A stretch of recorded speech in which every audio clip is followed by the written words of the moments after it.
reductions associated with them and also generate returns significantly in excess of our cost of capital.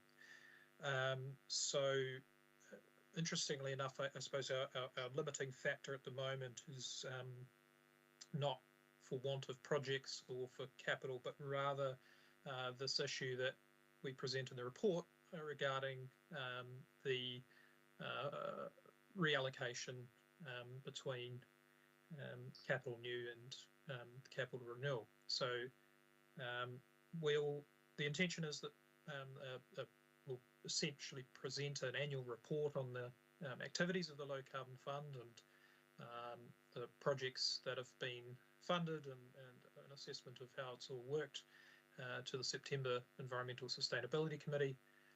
But for now, just looking for your approval to allocate funding as detailed in the report. And with that, happy to take any questions. Okay, thank you, Adam. Adam, apart from the carbon savings, what are the other benefits of those two projects? Sure. So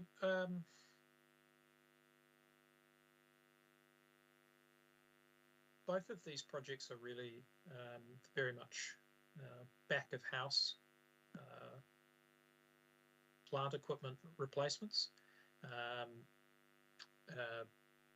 that won't ever be seen by members of the public and will have no impact in terms of level of service to members of the public. They're simply basically energy efficiency projects. We do have a potential to weight up to 30% of the assessment towards broader strategic benefits besides cost and carbon savings, but for neither of these two projects has that been exercised. So they've purely been assessed in terms of their financial return, which is significant, and I guess in a sense the tonnes of carbon are sort of saved as a bonus on top of that. Okay, thank you, Adam. Councillor Johnson. Thanks, Madam Chair. Thanks, Adam. I suppose this is really a financial question in that in the table at the top of page 167, it's looking like it's a straight swap, but because we're swapping from one type of funding to another, it's not really a straight swap, is it? So how does that work financially in terms of it being coming out of the low carbon fund and going towards renewal? I can see that the numbers are the same, but the effect isn't the same financially, surely. Sure. So this is a subject I intend to come back to in greater detail in September. However, at the moment, all that we're asking for is that funding be reallocated within capital renewal and that the low carbon fund be reduced in size by a commensurate amount. So there is actually no, at least in this instance, no impact on funding or amounts. Perhaps it would be better to get the Chief Financial Officer to answer that question. Thank you, Cameron. Thank you, Madam Chair. Yes, Councillor Johnson, you are correct. They are two different funding types, being one is capital new, which is loan funded, and one being that the options that this has been suggested is for capital renewal, which is rates funded. Now, in terms of the difference, basically, the way in which I can try and explain it is because we have basically in a position where we have a bit of a surplus, so to speak, in this current year.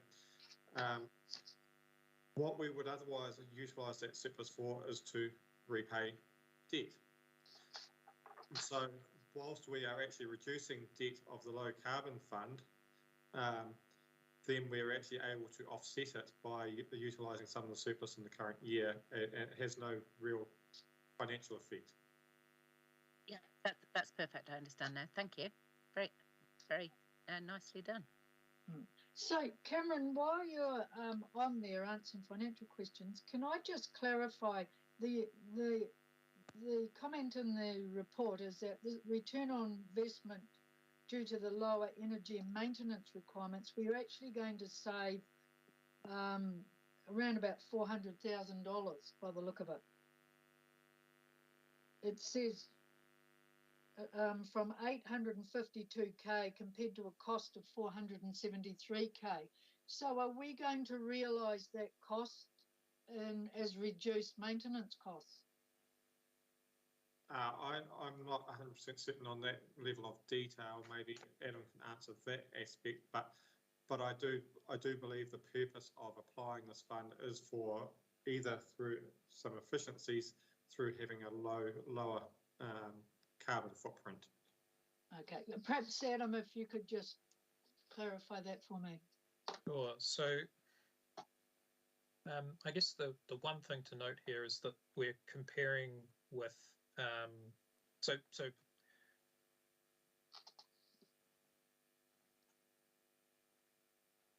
so the assessment is done through the low carbon fund in terms of the costs or savings relative to the alternative. So going in and replacing at the lowest upfront cost, let's say, for example, these variable speed drives, will result in a significant increase in our electricity costs at the litre. And so by increasing or by making this investment, we're reducing those operational costs. But I wouldn't, just to be careful, that's not necessarily just the same thing as saying we're simply taking it off the prior status quo, if that makes sense. Okay, understand. Yeah. Madam Chair, I see Kathy's got her hand up as well. Yes, I just see that. Kathy, would you like to comment? Thank you, councillors. Kathy Deverton, General Manager of Parks and Logistics. Just for clarity, this project, whilst it has carbon savings, it also has significant energy savings compared to gas. So we look in the order of 49K over 5 years for the depot and a similar amount for the esplanade.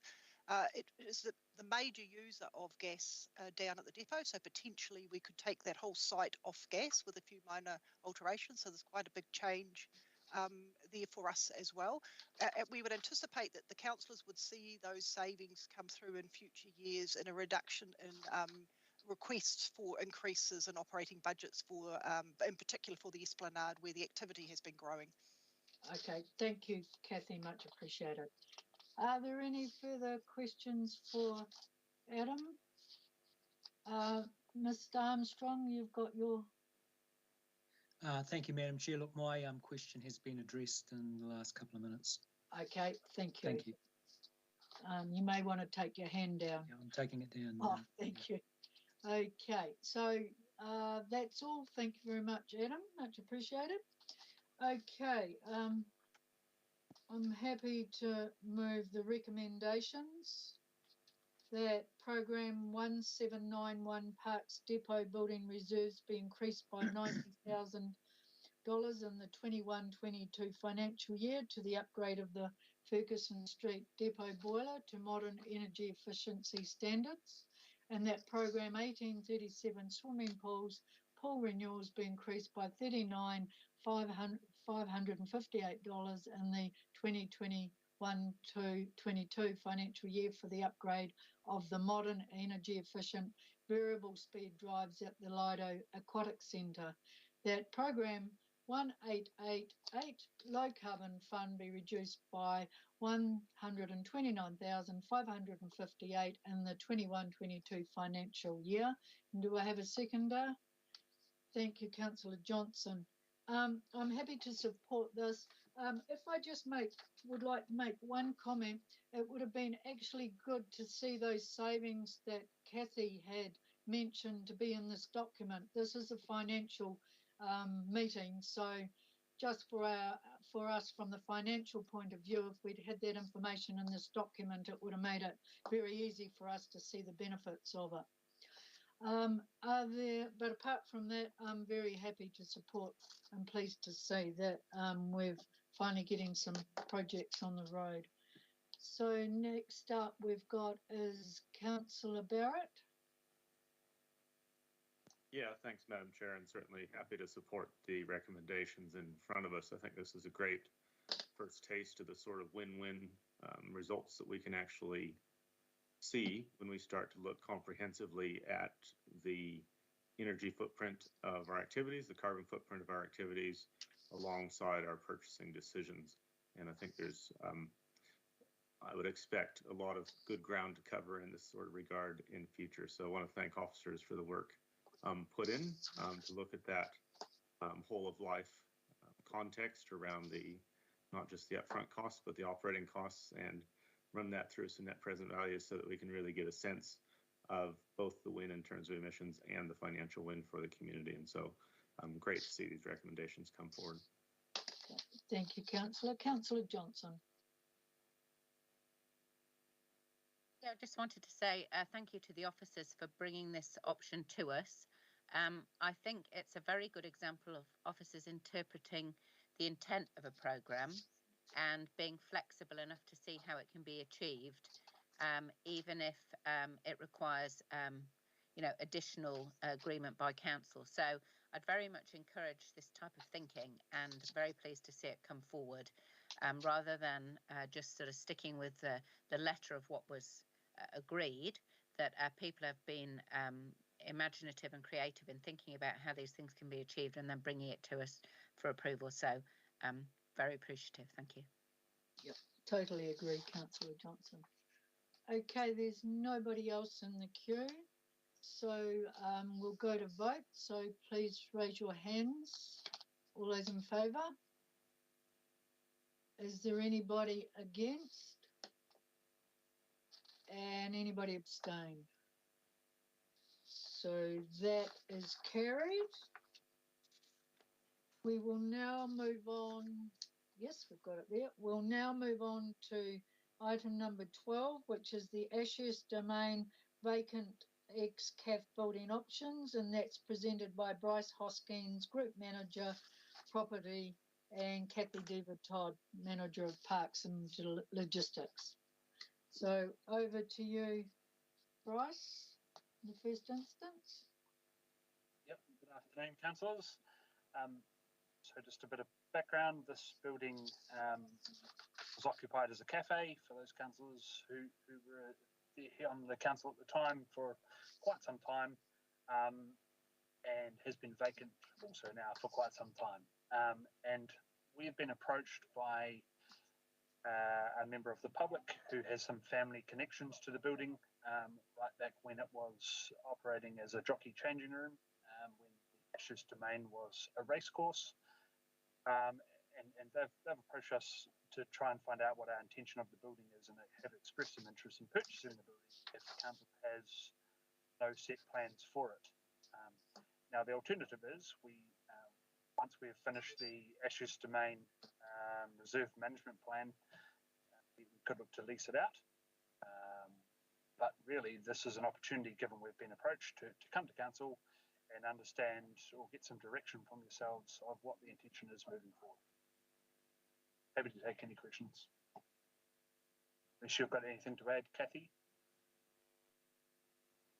Yes, thank you, Bryce. Just councillors, there's just a couple of matters that I just wanted to bring to your attention. When we did the consultation on the glass house, the general public said that they did want hospitality options in the domain, and in particular access to cafe or coffee.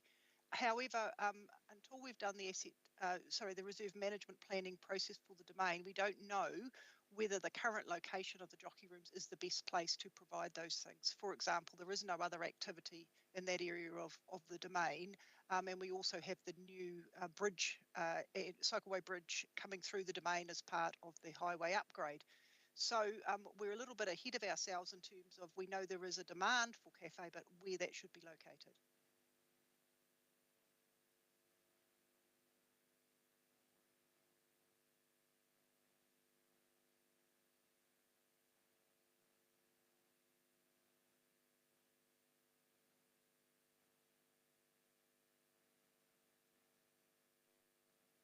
Councillor Beatty, I think you're on mute.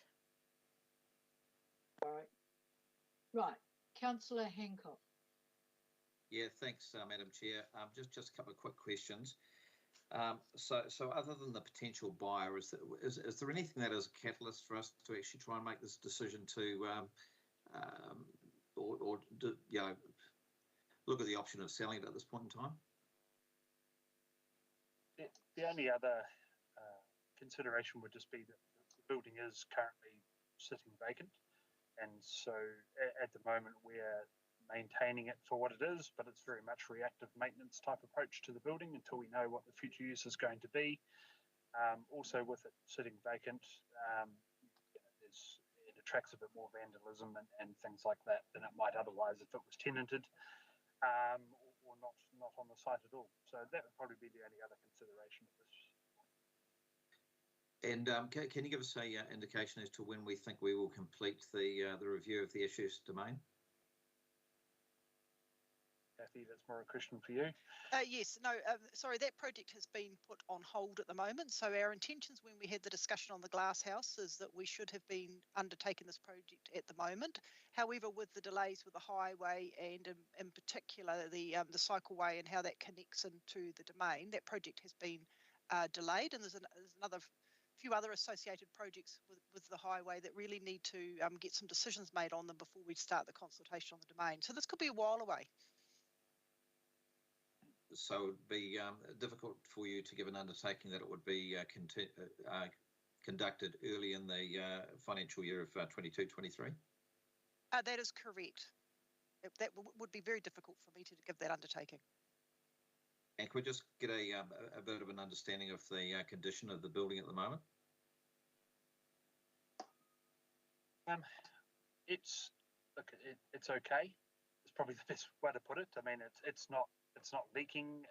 It's remained watertight. It's probably a moderate condition, might be a better word. We're just really keeping it watertight and locked up at the moment. Nothing more than that. Okay, so at the moment there's no urgency to sell. Correct. Thank you. Thanks, Madam Chair. Deputy Mayor. Thank you, Madam Chair. Thanks, Bryce and Kathy. I've got a couple of questions. I guess, first of all, Kathy, when you say a while, are you, in terms of the timeline, can you give me a little bit more clarity on what a while means? Are we talking 5 years? Are we talking 2 years? In terms of the reserve management plan? Sorry, I should have been more succinct on that. We're probably looking at about a year before we can start that process off. That is because of some of the funding decisions associated with money available from Waka Kotahi for other recreation projects in the area, and that's going through a process at the moment, and it's really understanding how that might link into what we're doing at the domain. Thank you, that's clear. Bryce, are you able to give us any further information around the, I guess, informal proposal that came to you or came to the council, I'm not sure whether it was you personally, regarding the desire to have some sort of hospitality offering? Do you know whether there had been any planning done by the people who approached you, or was it more of a they had a good idea? Yeah, so for clarity, the party that has approached us to purchase the building would be looking to remove it from the site and take it offsite and use it for their own private use due to their family connection. So they weren't looking to operate from the site. Okay. Okay, thank you. If I could just add at this stage to that, however, we have had a number of mobile vendors approach the Parks Division directly asking to trade in the domain at a couple of locations. We haven't ruled that idea out pending the review of the whole reserve management plan and understanding what the demand is.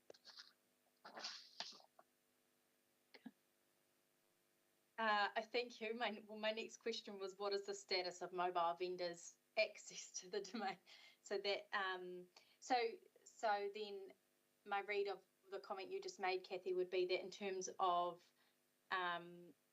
that we don't currently have any formal arrangements or ongoing arrangements with mobile vendors, but there is definitely interest there. Is there anything that is prohibiting us setting up some sort of arrangements with mobile vendors? No, there isn't. There's been a reluctance. We've had a couple of approaches from mobile vendors, and a couple have trialled operating there, and it hasn't been successful for them. And whether that's because of the COVID environment or the time of the year they've gone in there, but what we normally do with mobile vendors is if they're compatible under council's policies for use of public spaces, then we tend to trial them. There has been one mobile vendor that trialled recently down by the playground, but it wasn't successful for her and she moved to another location. There's been another mobile vendor that has traded on a Saturday in the car park when sport is playing.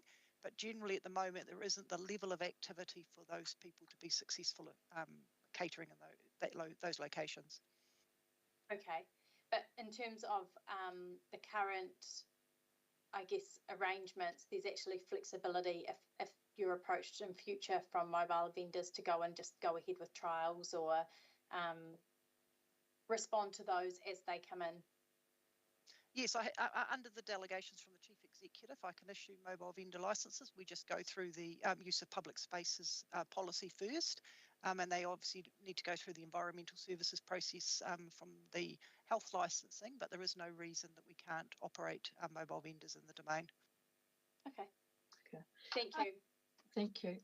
Kathy, we bought that building quite a few years ago. Since we purchased it, have we done any marketing of it or tried to sort of get a tenant, even if it's a community tenant for it? Or is it the type of buildings just doesn't work for that sort of thing? That will be a question for Bryce. Sorry, Bryce. We did early on at that stage when we acquired the building back in 2017, I think it was. And whilst we had some interest, none of it going ahead for various reasons. And then really the only other piece of significant engagement around the building was the Glasshouse events request that came through the Chamber of Music. Okay, thank you. Councillor Dennison. Thank you, Madam Chair. Just in regards to the sell option, in the narrative and the benefits, it's said that it's got a value between 7.5 and 10. Is that just what our book value is on the building, or is there actually been an assessment done on that from like a house moving company or the like? How's that been attained? That's based on our book value. We haven't had a registered valuer look at it, but should we wish to proceed with the selling option, standard practice would be to get a registered valuer as part of that. And the follow-up question to that is, if we decided on a sell or dispose option, is it intended just to negotiate with the members of interest from the community, or will that go to a wider trade me auction type of thing for an opportunity for a wider, fairer purchase opportunity? We're not bound to be doing to selling it to the party that approached us. Happy to take some direction from council on what our preference would be. In the first instance, if you would like us to negotiate with the party that approached us, we could do that. Equally, we could go out to market and they could compete accordingly with anyone else. Okay, thank you. Thank you, Chair. Councillor Barrett. Thanks, Madam Chair. Wanted to get a bit more context around the racecourse history, what heritage elements are in the domain that still relate to that history, and how this particular structure fits into that. What sort of time frames are we talking about in terms of how far back the building dates, etc.? I'm happy to kick off some of this, but Kathy, you may have some knowledge in this space as well. Racecourse was in place for a number of years really, and ceased being a racecourse in the early 1900s. This was the jockey changing rooms then. So it's literally a little square building that they used to get changed in before heading out onto the track. It's not a heritage building. It's old and historic and had some value from that perspective, but it's not an official heritage building like that. But look, it has been on the site in one form or another for a relatively long time. In terms of other elements, I'll hand over to you, Kathy. You might be able to talk about some broader context if you have it for the domain. Yes, certainly. There were two historical buildings on the site, both turned into the cafe. One was the old sexton's house that was at the cemetery and got moved over to us alongside the jockey rooms. That building burnt down. The jockey rooms is not the only remaining remnant of the racecourse. The land itself, if viewed from an aerial, you can still see clearly where the racetrack was and the formed mounds around it. That's probably the more significant heritage feature of the site than actually the small jockey rooms, which have been modified over time. Great, thank you. Deputy Mayor? Sorry, Madam Chair, I should have taken myself out. Oh, okay. So are there any further questions, councillors? Okay, there have been no further questions. Right. I'm happy for someone to move the recommendations.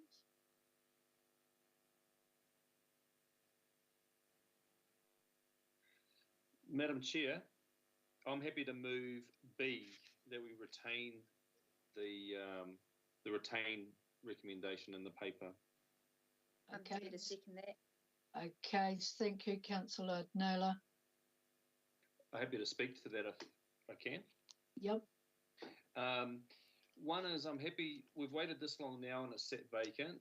That once we have the review and look at some wider options and maybe have seen it, until we've done that evaluation, I think it's premature to dispose of it. I'm familiar with it. I've been in there when the last operator was selling the chattel, so there's no chattels left in it from my understanding. It was like getting rid of every plate and shelf that was in there. So a new operator understanding would need to fit it out completely. But as far as the repurposing, it could be for any group or club or anything else that may have a purpose in the domain. Then after, if we're going to, this is not part of the recommendation, but I just really want to make the point quite clear, is that when you look at places like Central House Movers and the other house moving companies, these value on these buildings do have an appeal to repurpose and relocate, and so the 7,500 to 10,000 I think is still quite light, and until we had something that really was a bit more exploratory and gave a bit more value to the council to dispose of it, I don't think it needs to be more compelling than that. And if that's where it sits with the value, I see no reason and urgency to offload it. We don't have a financial need, and I think the review of optionality is worth the wait before we make that decision to sell. Thank you. Mr. Mayor.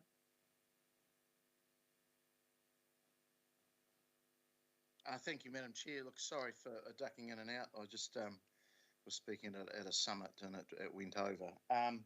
Look, I'm going to support, and I'm glad I caught up with where you are in the meeting.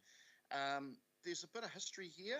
1920s was when the building was the jockey changing room. Yeah, I think it's worth keeping at this stage, certainly for all the reasons Councillor Dennison said.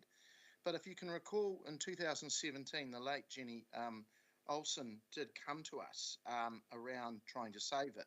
And I think it would have been our now, Bryce, our now property manager's one of his first jobs was to look at what they were going to do with it. So I do believe that we should be at least giving it a reprieve. We're not going to get much for it in its current state.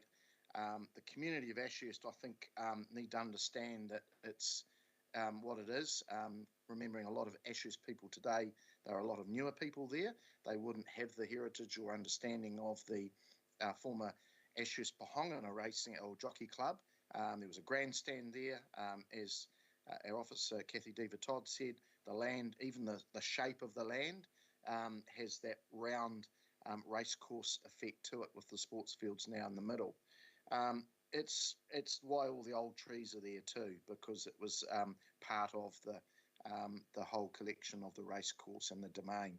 So I think we should keep it. It's got way more value to us in our collection or in our keeping, and then we can decide what we're going to do it thereafter. So I'd hate to think that we're just going to get rid of it just for the sake of getting rid of it for maintenance purposes. Thank you. Okay, thank you. Deputy Mayor. Thank you, Madam Chair. I am supporting recommendation 1B, the option in front of us. I mean, it's great that we've had a group approach us to purchase the building. They have clearly recognised some heritage value in it and want to, well, they've got a history with it, as they've said, and they want to relocate it. I think we don't have enough information at the moment or a fuller picture to actually make a decision around what the value of it, particularly the heritage value, is to us at this point. I think we need to make sure that we're not making ad hoc decisions on different pieces of the domain when we haven't quite completed the reserve management plan. And so we've heard clearly that that's about a year away. I think we just need to wait for that. Look, if the decision is, through that plan that actually that's not even the most appropriate place for hospitality services or for whatever, then we can have that conversation then. But I think that at the moment we're only looking at a very small piece of the bigger picture. And I would say that, yeah, we don't have a full handle on what the potential heritage value of the building is to the city. And so at the moment it's best to retain the building. I guess the other thing is that we've been through albeit it was a different proposal, but with the former proposal we received around a venue, it was a very different scenario. We had plans, we had costings. It was we went through a consultation process, but there seemed to be a much fuller plan and thinking around the proposal, whereas this seems a little bit more in the earlier stages of somebody's great idea. And so I guess because we don't have real clarity around what the proposal is, I think that even if it was being moved off-site, it would be useful for us to actually know what that potentially was going to be used for when considering a building that's been around since the early 1900s. So yeah, I think at the moment it's best for us to hold on to this. There's no urgency, certainly from our perspective, and so yeah, that's the best course of action right now. Right. Councillor Dennison, do you want to write a reply? Right. Okay, there's no further comments, so I will just read the recommendation because I didn't read it before. So the recommendation is to retain the ex-cafe building within Ashurst Domain and seek to lease the building once the review of Ashurst Domain Reserve Management Plan is completed. So if you would all like to vote, please raise your hands, all those in favour. And anyone against? And any abstentions? So that is carried. Right, we're getting there. We're now on to item number 13. And that's the Calhoun Park proposal to grant a lease on reserve land to Manawatu Softball Association Incorporated and Freiburg Old Boys Rugby Football Incorporated. And that's presented by Bryce Hoskins, Group Manager. That should be straightforward, Bryce. Sorry, Madam Chair, just reconfirming my conflict of interest and won't participate in this item. Oh, yes, that's fine. Thank you, Councillor. Noted. And yes, to answer your question, Councillor Beattie, happy to consider this one as read. Okay, thank you. Are there any questions for Bryce?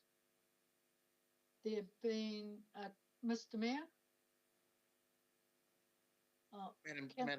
Madam Chair, happy to move it actually a recommendation, or a second it if you'd like somebody Okay. to do that. Councillor Hancock, are you seconding or asking a question? I'll second it, thank you. Okay, thank you. Okay, are there any comments? So I'll just read that out. That council approve entering a lease with Manawatu Softball Association and Freiburg Old Boys Rugby Club Incorporation for part of the Calhoun Park Pavilion, 134 to 136 Fairs Road, Palmerston North, in accordance with Section 54 of the Reserves Act 1977. Right, well, if there's no one to comment, this is straightforward, so I'll go for the vote. So all those in favour, please raise your hand. And anybody against? And any abstentions? So that is carried. Right, we're now moving on to our last item, and that is the committee work schedule. Are there any questions regarding the committee work schedule? I cannot see any questions, and we'll just note that the parking fees indexing will be on that schedule in future. So there's no questions, so I'm happy to move the schedule. To have a seconder? Thank you, Councillor Hancock. And no comments, so we'll move to vote. So all those in favour, please raise your hand. And anybody against? And any abstentions? So that is carried. Sorry, Susan, I didn't hear who the seconder was. Councillor Hancock. Thank you. Okay, so that brings us to the close of finance and performance. Thank you for your patience, everybody. We made it. And we've